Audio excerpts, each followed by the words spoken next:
الحمد لله رب العالمين والعاقبة للمتقين والصلاة والسلام على سيد الأنبياء والمرسلين أما بعد. أعوذ بالله من الشيطان الرجيم. بسم الله الرحمن الرحيم.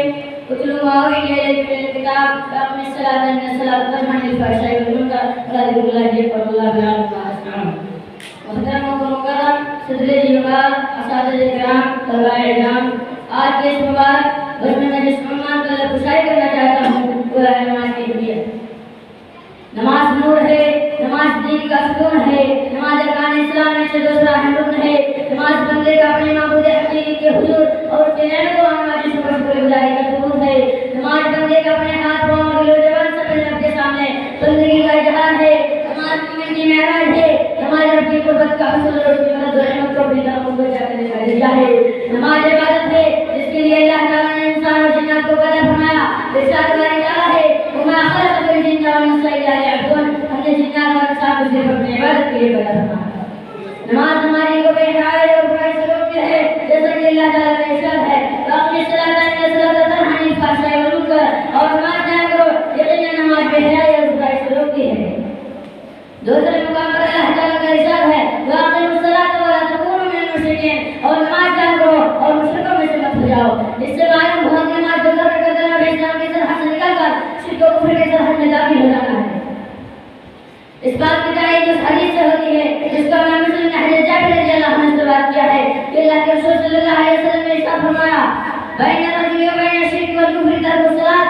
آدمی اور شرک و کفر کے درمیان فرق کرنے والا چیز نماز ہے. امام احمد رضی اللہ عنہ رضی اللہ عنہ سے روایت کیا ہے کہ اللہ کے رسول صلی اللہ علیہ وسلم نے ارشاد فرمایا العهد الذي بيننا وبينهم الصلاۃ فمن تركها فقد كفر. ہمارے اور کافر کے درمیان فرق کرنے والا نماز ہے.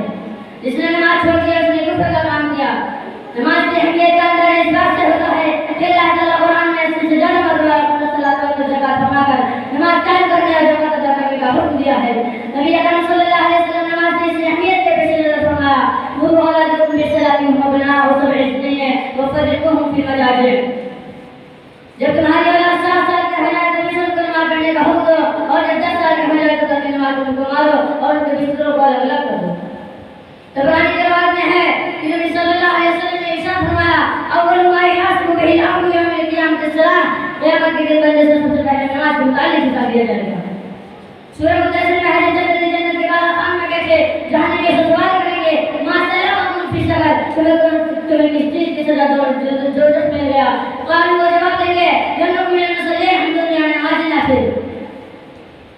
بخاری مسلم میں عبداللہ بن مسعود رضی اللہ عنہ سے بات ہے کہ میں نے رسول اللہ صلی اللہ علیہ وسلم سے پوچھا اینا اعمال احب الى کون سا عمل اللہ کے نزدیک سب سے محبوب ہے؟ تو آپ نے فرمایا الصلاۃ یومها، نماز کو صبح کو پڑھنا.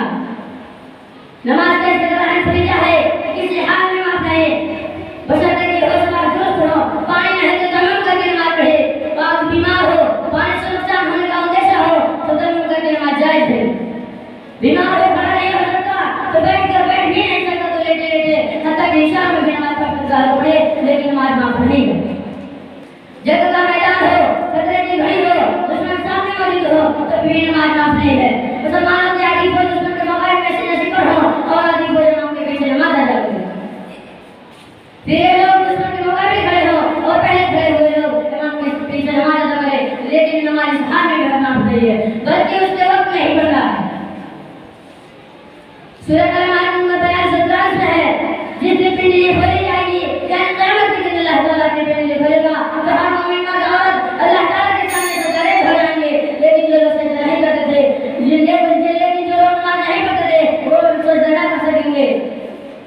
ان کی پشت اور ان کی ہڈیاں تک ایمان ہو جائے گی اور ان کے لیے سجدہ ممکن نہ ہوگا. اب آپ اللہ تعالیٰ مسلمانوں کو دین میں توفیق عطا فرمائے اور سلام علیکم ورحمۃ اللہ وبرکاتہ. السلام علیکم.